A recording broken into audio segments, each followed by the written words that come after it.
ഇതിന് നേതൃത്വം കൊടുക്കണമെന്നും ലീഡ് ചെയ്യണമെന്നും അത്തരത്തിലൊക്കെ എന്നോട് പറയേണ്ട ആളുകൾ നേതൃത്വത്തിൻ്റെ ഭാഗത്തു നിന്ന് പറഞ്ഞിരുന്നു. അത്തരത്തിൽ തന്നെയാണ് ഞാൻ പ്രവർത്തിച്ചു വന്നതും.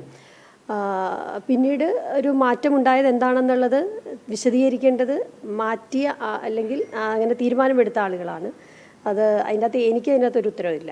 അല്ല, KPCC സർക്കുലറിൽ പറഞ്ഞിരിക്കുന്ന കാര്യങ്ങൾ ഈ തെരഞ്ഞെടുക്കുന്ന പ്രോസസ്സിൽ ചില അപാകതകൾ സംഭവിച്ചിട്ടുണ്ട്. അത് ഞാൻ KPCയുമായി അതിന് പറയേണ്ട പ്ലാറ്റ്ഫോമിൽ ഞാനത് പറയും. അതിൻ്റെ അകത്ത് പ്രതിഷേധമൊന്നുമില്ല.